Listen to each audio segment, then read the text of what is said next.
We are at the top of the hour. I have something very exciting. We have a guest on, Mr. Courie Gayle. Welcome, Mr. Courie Gayle. Thank you so much, Lisa. Thank you for inviting me. Yes. Oh my gosh, thank you so much. So I'm going to give a quick little background about you. Okay.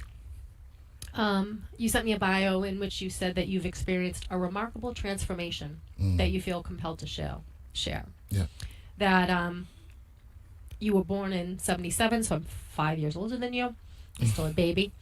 During a period of uncertainty and without parental guidance, you found a guiding light in your spiritual parents, Pastor Mark and Pastor Andrea. Over 8 impactful years, their ministry played a pivotal role in shaping your life.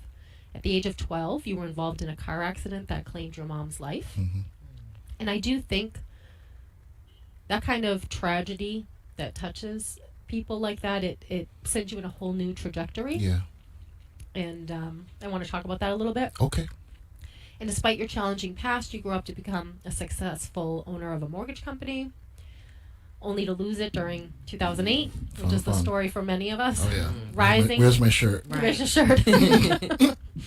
Rising from the ashes, you dedicated yourself to financial planning, determined to teach people how money really works through the lessons you learned personally.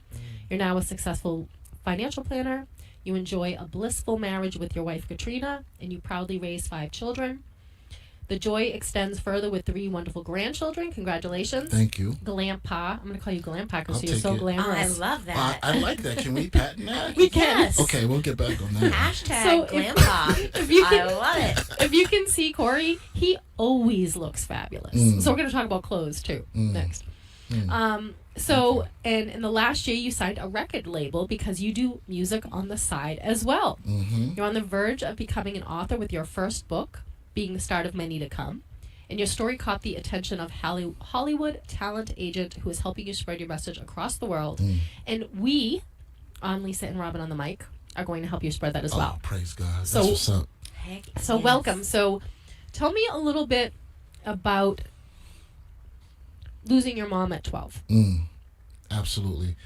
So, that's a day that I'll never forget, that it's been etched in my mind, because that weekend I had spent with my father, and when I came on Sunday, I had missed church. Now, when she was coming down the stairs, everyone was saying, "Wow, what's wrong with your mother? What's up with her?" And I didn't know what they meant.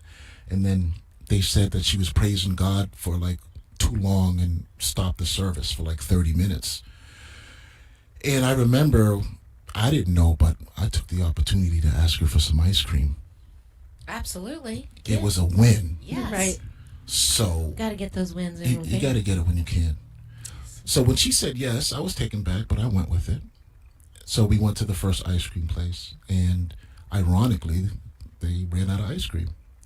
So on the way to the second ice cream place is when her last words were, "Look how fast those 2 cars are going." And we were hit by 2 teenage drag racers on the highway, which caused our car to flip over. And my whole family was in the car, all 5 of us. And yeah, she was the only fatality. And in that time when she passed, God chose me to be the one person to help her transition with some of the things that I said to her. And I think that today is what I still do. If I see somebody that's hurting, I can feel it, and I can try to reach them. Are you willing to share some of the things that you said? Like, Yeah. did I it come can. over you, or it just was it a Come I mean, through you you were, almost? You were 12. Correct. So like at the time, so as a man now, you can look back and say, you can say that phrase that you just said, that he used to say those, to speak into her. Tell me what it was like for you being a 12-year-old, and how did you know those words to speak? Was it just something that an overwhelming, like, how do you know the right words to say? Man, Like, you're- you know what I mean? We You're don't know. good, Robin. Well, I'm just trying to say, like, because I feel like she has an experience with, John's grandmother, and I feel like we all have those experiences and all those moments, but I just wanted you to take it back to because I think I hear you saying that you had an angel or you had God that was speaking to you. And so that's what I want. Like, how did you know? I get it. Great question. And so I was knocked unconscious, and then when I woke up, I seen, some graphic things from my older sister. There was some injuries there, and I did not know who was beside me because the car was so crushed. They said no one should have survived. So I was at an angle, like a twister position angle, where someone was beside me, and I thought it was my sister, but it wasn't. And as I was hearing her, breathe, faintly, I dissociated, and it was like a dream. And God gave me the words to let her know it's going to be okay. We're going to be okay. You can go now, mommy. And then she, I remember when she took her final breath, and I think a part of me, I died that night, and somebody else has been living, trying to relive. But my main goal here on this world is to touch people's souls and connect with people and use that tragedy to dig in, get over that wall that they have up. We met each other at the grocery store, Lisa, you and I. Ironically, look where we are today. That's how God is. All things work for the glory of the Lord. So all those things that happened is for God's glory to be done. So my mother was a seed to my grandkids. So. Yeah. And I think, I think back to when my father died, and he was very religious, and he wanted to die because he wanted to go to heaven. He didn't want to extend his life on this earth. Yeah. Right? Yeah. He didn't want to be an old man. He didn't want to go through becoming an old man and becoming, less robust, we'll say. And I was always upset at that at 14. As a young girl, you don't want to hear that you're rushing out of this world, right? But I remember when they said he was going to be passing soon, and I remember him saying, I can see the light. And I think that's very common when people are getting ready to pass. And I noticed his eyes roll up, almost like he's looking up. Yeah. And I remember being so excited for him that I said, if you can see it, can you get there? I said, go. I remember being so out of my own experience. It wasn't you. And being in his experience. And being if you could go. And then he passes, and I'm like, what? What'd you do? What is happening? Yeah. What the hell? What'd you listen to me for? I didn't mean that. You start doing that whole thing. Yeah. But there is some, I think people come into your life, and I think people who have a tragedy, I just feel so much more connected to people. Yeah. Because I think there's something that makes you strong. In that strength is what is the attractant. And then when I saw you rapping and singing on Facebook, you're like, what is he doing now? I want to be a part of this. He looks like he's having fun. I want him. I want to have this fun. You're having fun without me? Do you know that we are I love in terms that. of fun? I didn't even know. So before we get on that, I wanted to just say what I heard you saying is, so my sticking point, one of the words that you said, sticking point, is that day that you died. In the words that came after that, I was like, no, that's not right. You didn't die that day. To me, what I heard you say is that day you were born. The connection between you and God was opened. And even though it was a painful way, that was like a birth. Yes. That was laying something old down. And you knew that you were being handed this responsibility. Yeah. Subconsciously. You're right. You knew. And so I just wanted to say that before we move on Well to a different said. thing. And I was like, wow, I don't know why I had such a reaction when you said die, because I was like, wow, what you just did for her was a beautiful thing. And I think that that was the moment of you opening. Sounds weird, like alien or something, but that was the birth. That was an opening of a direct connection, that vibration, that energy. And I think that we as humans, we don't understand all of the power when we are open. Yeah. And I think the reason why you have experiences with people around death is because you have an open, direct line, and you're used for your power to ground somebody, to love somebody, and to give them a gift, and to give them peace and comfort as in through that transition. And that's pretty powerful. Yeah, it's amazing. Yeah, I agree with you 100%. There's a piece of me died, but I was reborn that day. So that's definitely a detail I didn't mention. Thank you for that revelation. Well, I didn't mean to no, that's pick good. the words apart, but I was like, wow, that didn't, to me, I didn't see that as a death. I mean, we're shedding our old skin, and it says, there's so many things I think about when, in the reference to the Bible about dying to self. Yeah. And I think dying to self is laying down your ego, or laying down your wounds, laying down the trauma for the good, seeking the good. You have to cast your cares, and that was the hardest thing to learn, is how do you let it go?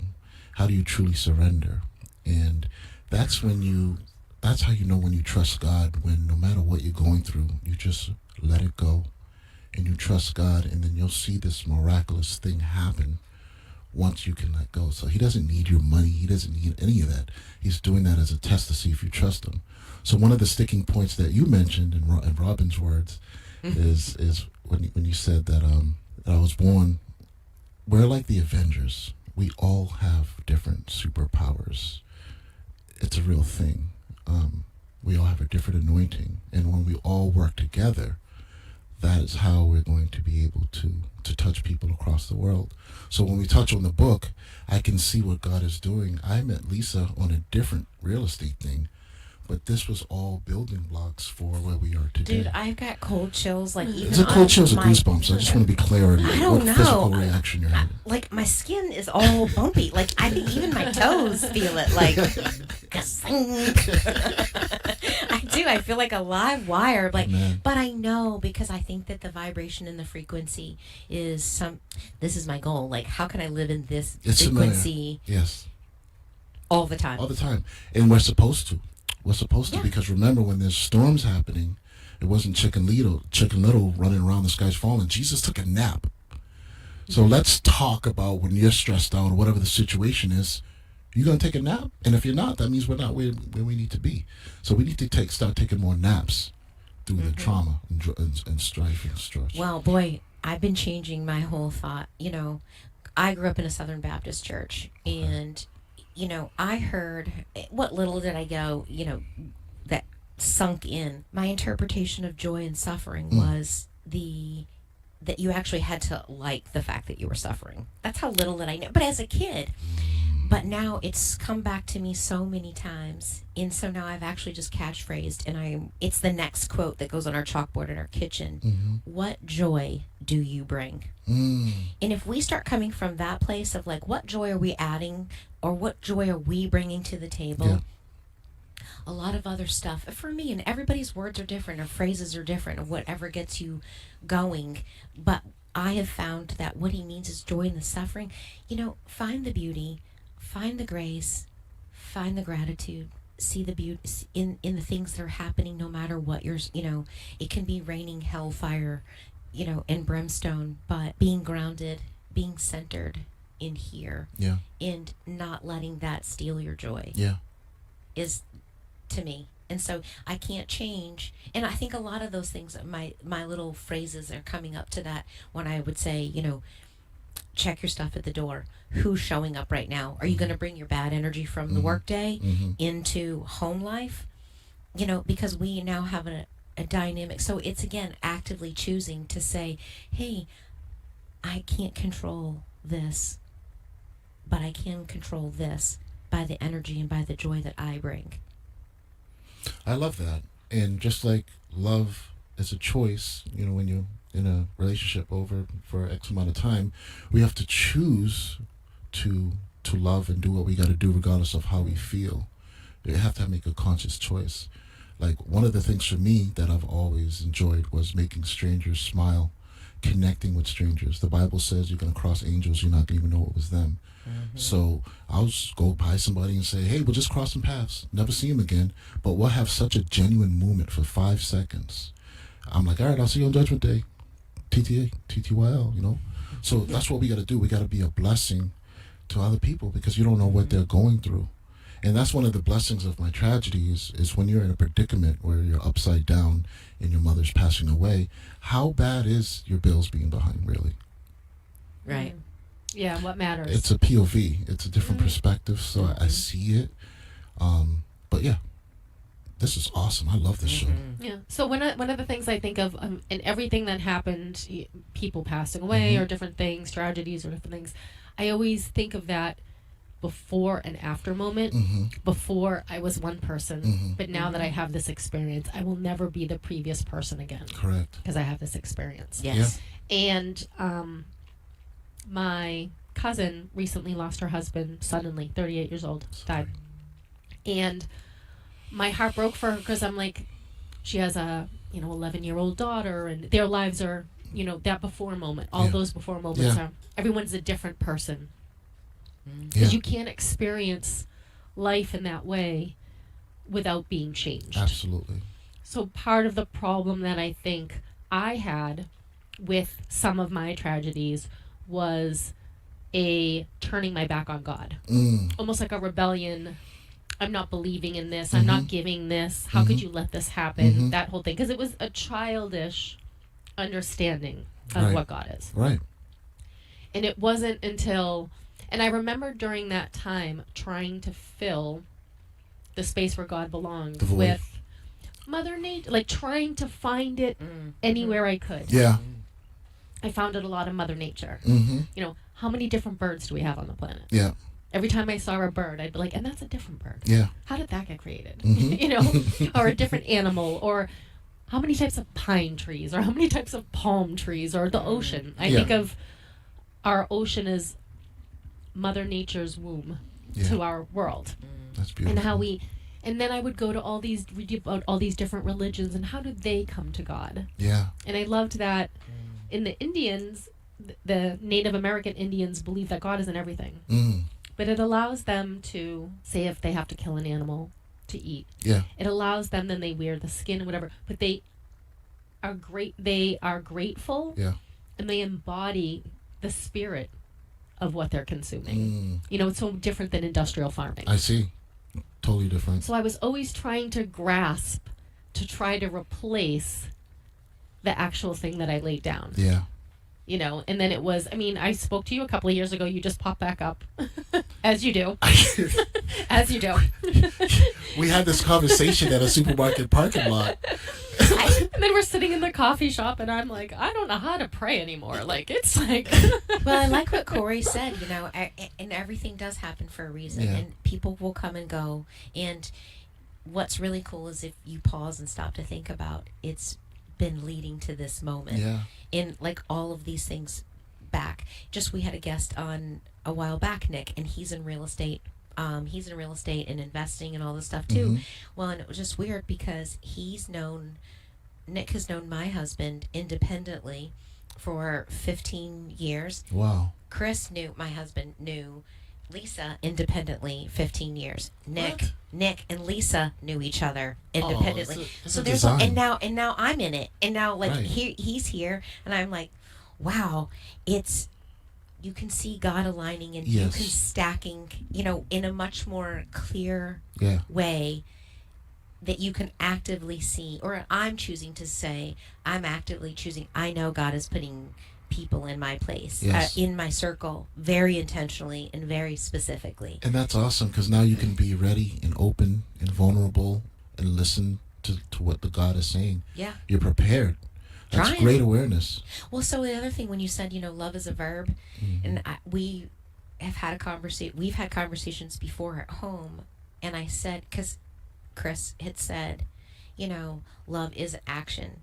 But, there's two other words. There's faith and hope. Faith, hope, and love. Those are action words, too. And we have to put intention behind them. And intention is action before it. I didn't understand that faith was an action word. But until recently. Yeah. But and a lot of people don't. They just say, you have to have faith. No, it's something that you actually, it's a muscle. Faith without works is dead. Yes. So it's an action. I was saying love is a choice. Yes, love is a choice. But faith without works is dead. Yes. You But- can't just bliss out and just have faith and they're taking your furniture. You have to actively choose. But those are both. So those are the Too soon? both. Yeah. No, that's perfect. That's perfect. But those two are two other words that are mentioned Yeah. over and over and over again that have to have action behind them Yeah. as well. I agree. It's not just love. And No. you have to have faith and hope. You know, growing up in a Southern Baptist, I always thought that you had to pray, and you're like, Dear Heavenly Father, and it was just all, like, even in my kid brain. Yeah. So we've had a couple of bumps, and, you know, the other day, Chris shows me this video, sends me the video. There's literally water flooding from the hot water heater in the office. And his landlord said, well, that's on you. All that damage is on you. And you're Wow. like, are you kidding me? So I'm driving over there. I'm racing over there. And then, mind you, I have two 22-year-olds that I am party planning for at this moment. So I'm cooking and frenzy, crazy. So I'm getting in the car, and I'm like, I just need to calm down. And I'm talking to God, and I'm like, people are probably going to, whatever, I don't care. I'm real with him. Like, I feel like I say, you know, well, I am his wingman. Nice. I say, Well, I'm his favorite, so third place isn't bad. I'm like, dude, I'm his wingman. I got it. And he's like, what? He's like, that's so cocky. And I'm like, no, it's not. I'm just like, I'm saying it playfully, but that's my connection to God. I've learned for me, I don't have to have that flowery speech. I'm real. He knows my heart more than what's words coming out of my mouth. He already knows it. And I was like, dude, I just said to him driving down the road, I'm like, dude, I cannot handle anymore. Like, it is really coming down on me, and I am really fighting not going down a bad hole of just being negative. And I'm like, I don't know what else to do. Yeah. I don't want to be this angry right now. I don't want to be this frustrated. But I'm like, it actually allows me, I feel like I'm having a real conversation, and it's not flowery. He knows my heart. And I do feel like I have a connection. And so I would say that to the people that I love the most. That's how I would talk to them the most. Some people would say that's really wrong, but I'm No, that's a beautiful thing. That actually touched me. Your story there, because I know you have a few different listeners, and there's a space between something happens and then the reaction. You have the conscious of mind to pray and to have a conversation with God and change that whole dynamic. So now your response and the way you carry it, your trajectory, is totally different. That's what we call it triggered. Oh, I'm triggered. I'm triggered. Because of your relationship with God, you put the safety on the trigger, on the gun. Well, it did. So when I showed up at the office, it was only a 15, 20-minute drive. By the time I showed up at the office, I was like, all right, what do you need me to do? So imagine Here we if are. everybody can do that. Yes, it's Slow that down and easy, pray. and it doesn't have to be like, I'm real, I'm me. God made me to be me. He knows I'm mouthy. He knows I'm sarcastic. He gives her right. some good zingers. Yeah. Dude. Chris said to me the other day, and I'm like, I actually like that. I can resonate with it. He's like, you are a junkyard dog.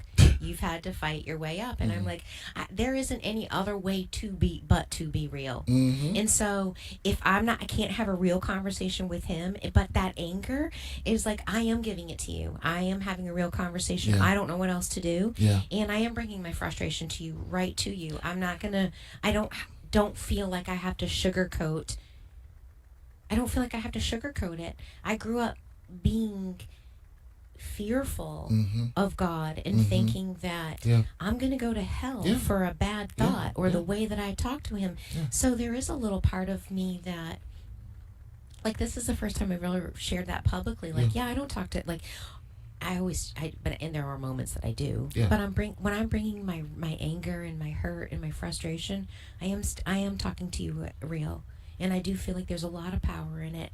And my energy, it does change it. So I love the way you worded that space in between. Absolutely. That transition. And that's the thing. A lot of people don't understand how to cast their cares. And it's still a struggle. How do you just let it go? And it's through prayer. It's through prayer, and just, you take it, God. Just like you said. So that's actually something I'm going to take with me. Thank you, Robin. So I think one of the things that transitioned for me when I was raised Roman Catholic, and you ask God for things, right? So then when God doesn't answer in the way you want, you get that teenagery, snapping fingers. right. So when I came back into praying, instead of asking for something, I would offer a thanks. Absolutely beautiful. So that's the way. Beautiful. So now every prayer, when I am nervous, my immediate thing is to go back to that Roman Catholic, pray that they're okay, pray, and then I pray, thank you. Thank you for keeping my family safe. Thank you for handling that. Thank you. Yeah. Everything becomes a thanks. Yeah. And that's the way I got myself into praying. I don't ask for anything now. Yeah. Now I'm thankful. That's beautiful. And it makes me feel calmer.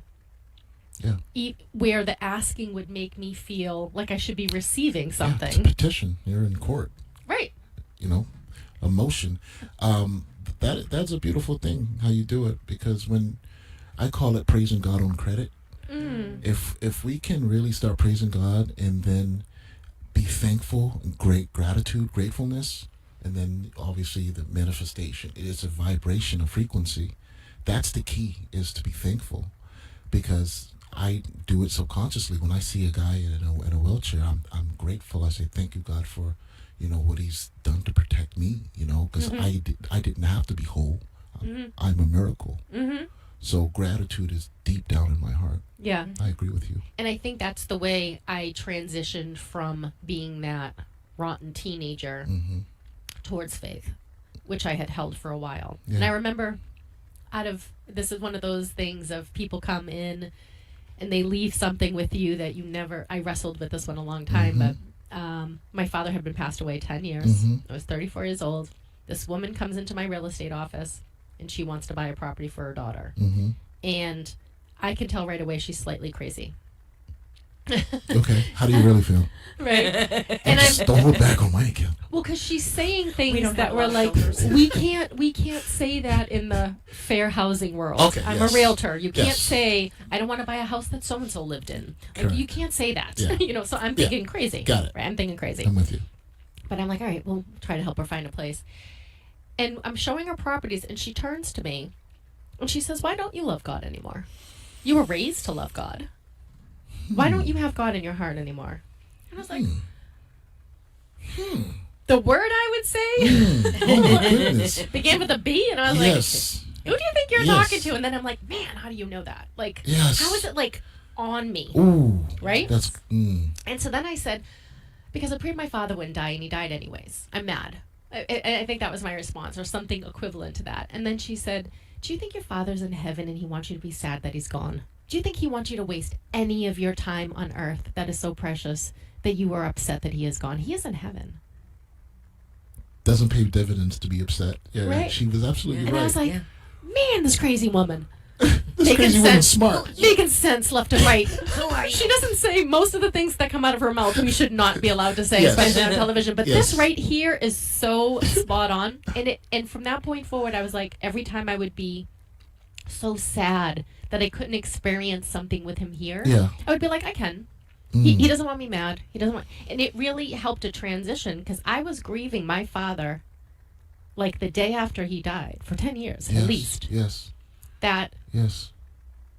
everything I did wrong as a young kid, Yeah. like everything, Yeah. it was holding on to the grief Yeah. instead of letting it transition into the next phase, which is we all die. Yeah. And he is exactly where he wants to be. And that I relate with you, because I used to do that with the guilt. Why did I have to be the one to ask for the ice cream? Why me? Why did I? So there's a guilt thing, and what it is a stronghold that the enemy will use to keep you in a certain situation. Because when we get the awareness, like you finally get the awareness, now look at how many people you're touching. If you were still stuck in that state, would you have 500,000 listeners or whatnot? Yeah. It's a trap. It's a speed bump. So I thank God for that crazy lady. Yeah, I do too, because it was really funny because she never bought anything. All due respect. We never had any conversation after that, but I was like, man, Yeah. the way I do believe people come in and out of your life for a reason. Yeah. I do believe in that. Yeah. And I want to be in and out of people's lives for a reason. Gotcha. And make a difference. I do believe that I am a safe vessel for people to tell things to that they don't want to tell anywhere else. Yeah. Like to unburden themselves, almost like a confession. Yeah. You know? Yeah. I just feel like I must have that gift I didn't know I had because everyone does it. So then I'm like, okay, so this is my gift. Yeah. Is that people could tell me anything and I'm Yeah, just, you're a good listener and a good communicator. yeah. So but there are so many other things that as they come in pieces, and then so you've overcome so much, and is it faith, your faith in God, that allows you to overcome the next thing? Like you say, you know, your mom passing away, and then you don't have real direction from parents, and then you're successful, and then the economy crashes, and then, you know, all of this.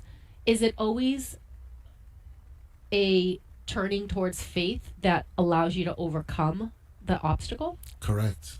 When I came to, when I was unconscious and then I came conscious, I did hear Jesus, Jesus, Jesus. That's what my sister was running around the car outside saying. So that was like when I was reborn, like Robin said, that was the foundation, was Jesus. So coming up, I always had enthusiasm of life. I worked at D'Angelo's and I was selling people subs. They're coming for subs and I'm like, take tomatoes. I'm like, Courie, I get tomatoes every day, like relax. So I had this zeal of really just trying to touch people and just do my best. So one thing led to another, and you know, God, you know, blessed me with a successful mortgage company in the early 2000s. So I'm making more money than I could ever imagine, but I don't know what I'm doing. I don't have no big brother, I got no mom, no dad. Like, I don't know what I'm doing. So the enemy robbed me because I wasn't tithing, I wasn't living the way I should have been living. So 2008 came, I was one of the people that lost my shirt. Lost all 10 houses, lost all my friends, all these people, all these haters, they wanted me to fall. And I was able to find out who my friends were at that point. So all things work for the good. Now that I lost all that, then I was like, okay, well, let me go ahead and teach people how to keep it. And now I do life insurance because obviously God kept me alive to help people with the life insurance. A lot of family members are dying. They don't have the resources. They want to go to GoFundMe in a time like that. Like, you can't really be thinking of that stuff when you're going through grief. Yes. And then it's funny because with this whole music thing, I just started freestyling and just rapping, and it sounded crazy. People thought I was nuts, and I'm like, I don't know, I enjoy it. And then now you're saying you like it, and then now it just played on the radio. I never would imagine this song playing on the radio. And then I got signed by a record label. Yeah, so tell us about that. No, so how did you get picked up by the Hollywood label? Oh my goodness, I was at the 110 restaurant hanging with my wife. Katrina was just eating, having a good time. Somebody came over to me. He said something brought him over to me, a warmth that he saw, a light. Asked me what I like to do, and I said, I like to do music. And he goes, my best friend is Mark Schoen, and he is a successful Hollywood producer. You should give him a call. Spoke to Mark. He said, I could feel something through you over the Zoom. And he goes, what do you like to do? I said, you know, music. He goes, you're too old. That's not going to happen. You're aged out. Gray beard. Can I Not interrupt going to here? happen. Can I Yes, hear? yes, ma'am. So the minute he says no, that anti-authority, don't be telling me how to go. I'm going to put him on the radio. I'm going to make him stop. When somebody, I love his Yes. music, and I'm making him a star. I don't care what you say, Mr. Yes. Hollywood. I'm not impressed Yes. with everybody. Usually, Yes. that was the immediate, like, Yes. ruffled my feathers. I was standing all up. Yeah, Continue, mine was tell a your big story. swallow. Yeah, you were like, Uh, oh, man. I'm like, yeah, Hurt my feelings. that was me. I really like that. I really enjoy it. And he goes, what do you love? What are you really, really, really passionate about? And I said, God and my faith. And he goes, okay, I'm going to give you an idea that I could have given it to anyone, but there's something special about you. And I'm telling you, this is going to be big. It's going to happen, this idea. And he gave me the idea, and I put the book together. Took me around 5 months. And now I'm at the point, I'm like 2 weeks away from publishing it. Yay! And it's copyrighted and everything. And you're it's going to send us a copy, right? Absolutely. Or Preview? hand deliver it and be on our show Absolutely. again. And then the title of the book is You Don't Need a Dictionary to Talk to God. Oh, I love Which that. is exactly what you were talking about. We think we need this language. Mhm. We think we need that's the funny. right things. I Mhm. thought I needed something. It's Mhm. when you Keep it a buck. I mean, keep it real. yeah There's yeah two ways to say that. yeah when you feel it. You don't have to say it. You have to feel it. Mm-hmm.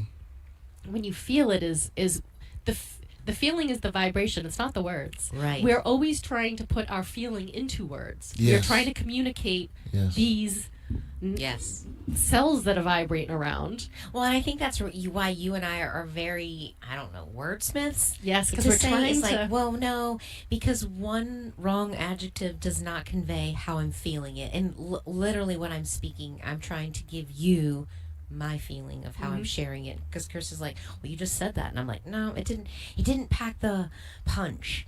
Like the way Well, I feel it. And yeah. not that I'm trying to drive it home, but I am trying to drive it home. Packing a punch kind of seems negative, but I want it to be as impactful for you that it is how it was impactful for me. Absolutely. I get that. So what inspired the book? Just your journey of... It's I have my personal testimony in there, and I gathered 30 other people with their personal testimonies in there as well.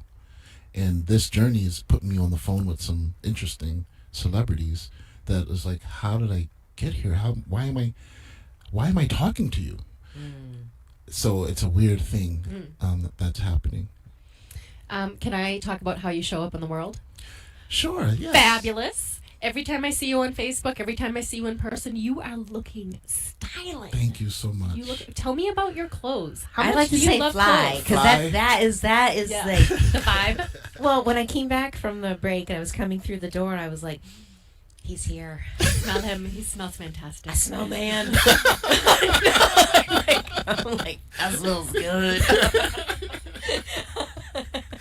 Oh man, thank you guys. That was very, very kind. Oh, I anyway, feel you're so very conscientious in your style and how you bring yourself forward. Tell me about your style. It's interesting because I just love fashion.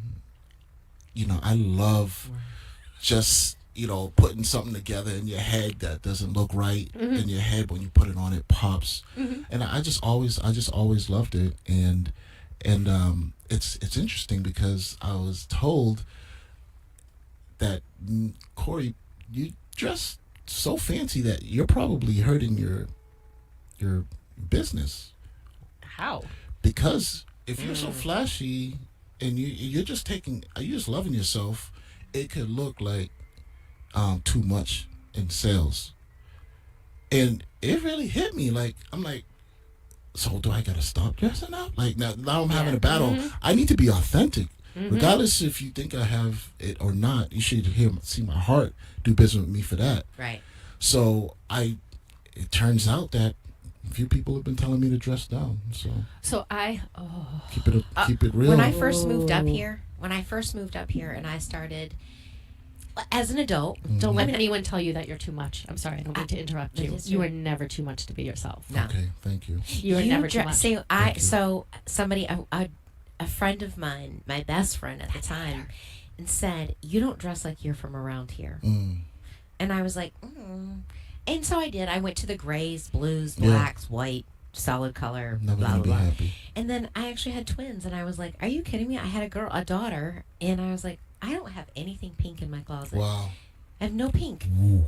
And so I was like, I'm going to start dressing for me. Be you. I'm going to dress for my energy. I'm going to dress. So we were just talking about earlier before you came on the show about how we actually use clothes as art. It's an Yes. expression of That's our what I'm saying, energy too. and our vibration. Yes. And so I was also going to say, we're talking about alignment over assignment. Sometimes the people who you're aligned with is way more important than your job, your assignment that Yes. you're tasked Yes. with. And so the people that are going to criticize you, because we're also talking about opinions this morning too, they're not your people.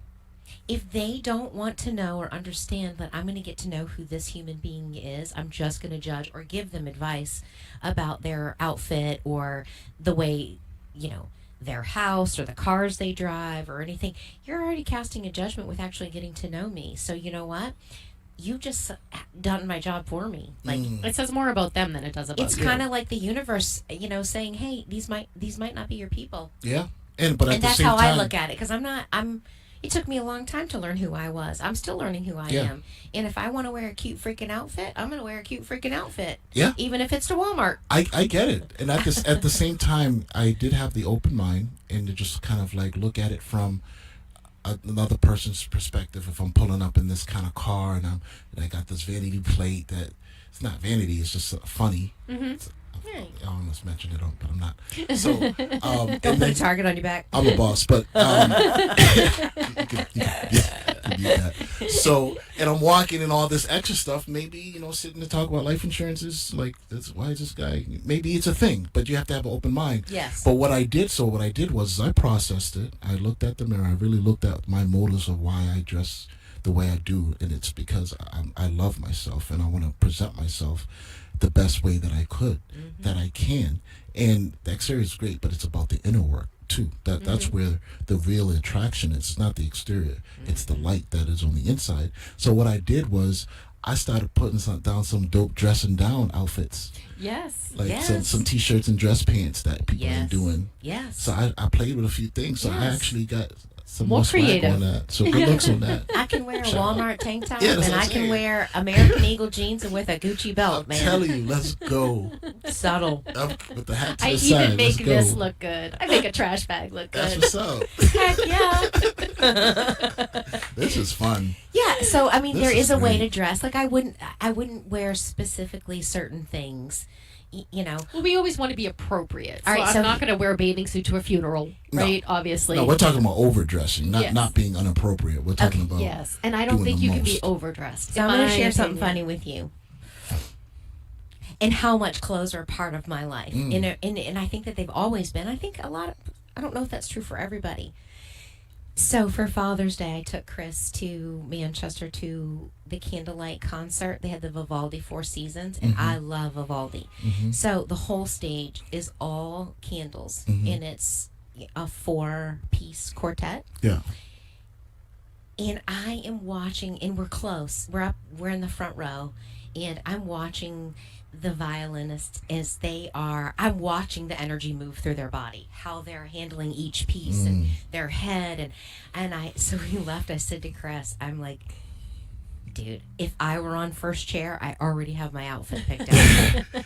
I would have blonde curly hair, red lipstick. I would have my one-piece cat suit. I love that. It's like a fishnet cat suit, but it's got these the floral appliques all in the right spot, so it's just a little bit of peekaboo. And then I would have some red bottom heels, some Louboutins. Oh, okay. Playing my violin. He was like, you got that all picked out? And he's like, what the hell goes through your mind? Like, I'm am I just wearing? saying, if I was first chair Yeah. playing the violin, that's what I'd be wearing. I think I might do that too. Because watching them, and that's the best way for me to describe it, watching them allow the music to move through Yeah. their body.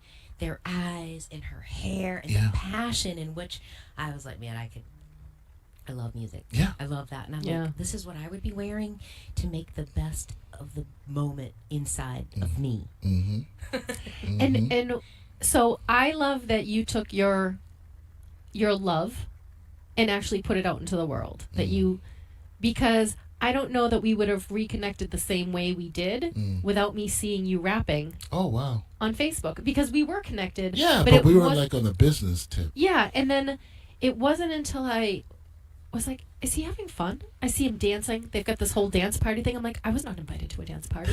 Does he not know how You much saw I me like to dancing? dance? Yes, you had. So I saw, I want to say maybe it was April or Yeah. maybe it was a little earlier, but you had your rap one, and then the next one is Katrina and everybody dancing in some like hall. And I'm like, where is this club? Where's this hall? Where's this club that they've just like brought in their Oh yes, JBL I did a speakers? song. I did another song. Yes. And I partnered with a dance studio. And I'm like, Yes. I wasn't invited. Does he know? I don't think he knows I need to be invited. I want to go. I think I sent an invitation. I'm not sure. No, No. you didn't. Where- No, I didn't. I'm Where sorry. do you Next time. play? I play the drums. But do So you, he's going to play the drums for us here Sweet. at oh the my end. God. That's Well, fun. we got 5 minutes. And 5 I'm like, I minutes. feel panicked because I Okay. don't want this to end. I know. That's why it's going to be a common thing. Yes, we're Yes. gonna It's have him kind of walk like in. we could name the show Three's Company. I mean, I Yes. don't know if I'm on too strong, but Three's Company when I'm here. Yes. Yes. I like I'll be that. Jack. I like that. Okay. I love it. Cool. Wait, if that means, well, I don't. Yeah, I'm not going to call you nobody Chrissy. likes Don't go there. Janet. Janet was kind of cool though. She was smart, but She was smart. yeah, I think I But she digress. was a little bit of stick in the mud. We could do Chrissy times 2. Yeah. Chrissy and Chrissy's How did we get here? We don't fit molds very quickly. Like, okay, We don't like labels. I'll go with actually. that. Yes, but we don't. We'll go with that, but I'm gonna tweak it. Yes. No, but so do you play regularly somewhere so that people can find you, that we can stalk you? Like play that- what? Like Your drums. Your drums. Oh, I play Or- the drums or at you- church. Or Okay. you sing. I haven't been performing or anything because I didn't know if that was my lane. Well, you know what? It doesn't. It's true. So So I heard what Mark said yesterday because I Yeah. spoke to Mark, and he said you have to be maniacal, which I really liked that word. Wait, I was who like, I'm is taking is this. Mark? He's the Hollywood. I'll send you his website. Oh. Yeah. I forwarded you his contact, I think, yesterday. Oh, text yes. message. I was out of it yesterday. And I was like, I love that. I wanna do write love it. that. Say it again. Monomaniacal. Yeah. And because I love maniac a little bit. I do like that just a little bit. But I do love that hyper focused, and I do think that that was great advice for you Yeah. because you're multi-passionate, Yeah. right? But if they all cycle through to the byline of what you're trying to do, which is be the CEO for God, be on, Correct. let's Courie, bring Gayle, this out. LLC. Yeah, let's bring this all out. Mhm. Let's touch people. Let's share with people. Let's connect with people. Let's make faith mainstream. Yes. Let's love, because I think that's ultimately the message too. Is you have gone through such tragedy. I remember when your daughter got into that Oh, my accident. goodness, God that is was so good. heartbreaking. Oh my goodness. And You should see her today. yeah, Completely healed. yes. Broken neck. She's Yes. walking. Wow. She's So walking. I do feel like your faith is such a testament. Yeah. And I love that you've used your faith to overcome so many challenges in your life. And I think that message can go through on so many ways. And I think if you put a thumping backbeat to it, I think we're all going to listen a little bit too. Yes. We all like bass I like that. in the car. I like that. I think That is you do. You know. You have a gift. Yeah, I do Truly think you have a gift. Thank And I you. think you express it in the ways, and I know he says, double down on this, which I agree. You double down on that. But if you were to, I think you added in, I see you up on the stage and I see you doing you, and I also see there being music in there too. I think it's just such a, it's like the blood, I received that. Maybe I it's would just, love that. This is just the door that's being opened. This is the door that's being opened. God works in mysterious ways. Mark is actually an atheist. He doesn't believe, but yet God is using him. I know. It's an amazing thing. So he tells me the story of how he's an atheist, but he somehow feels like this message has to go, and it's like, that's the reluctant, the part of us that, and this is one of the things I was thinking when he was speaking. Sometimes we hold on to our identities so strongly that we don't allow ourselves to change. But I think he's on his way. He just doesn't. He's just reluctant because he's been who he's always been. Yeah. And maybe this is the way God sees that he's given to him anyways. Everything happens for a reason. God Yeah. works in mysterious Sometimes ways. I think seeing things from a different lens, I think sometimes we are not accepting the gifts. I feel like there's blessings and stuff, and we're not open to receive because of our baggage or because of our trauma. Some people are not good receivers for gifts, and I don't feel like there's a blessing in that. I don't. One of the perfect examples are if you're a person who always gives, and then someone tries to give you a gift and you don't take it, a compliment. If someone Yes. gives you a compliment, Yes. you go, no. Yeah. Yes. You're not, You're not receiving it. You gotta Yes. say thank you. You have to say thank you, and that's Yes. hard. Well, It's hard. So I will be personal, TMI. Chris is always a go-getter. He's such a hard worker.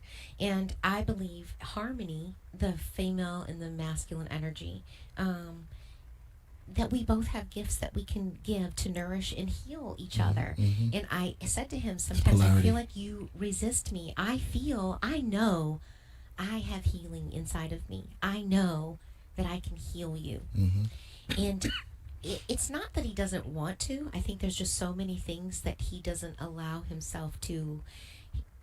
It's almost like he can't say, I can't be weak right now. And he sees that as a weak, and I'm like, And it's not weakness. I know we only got a minute left. That's another conversation. But what Yeah. you're talking about is polarity, and it's between the feminine and the masculine energy. But what happens is a lot of men were taught to be A, B, and C. Yes. And we stuck in that position. But that'll lead up to the next show. Yes. Yes. So this song is called I Won't Ask. This is Mr. Courie Gayle. Thank you for listening to Lisa and Robin on the mic. You are listening on WSMN 1590 AM, 95.3 FM every Thursday, 10 a.m. We will see you next week.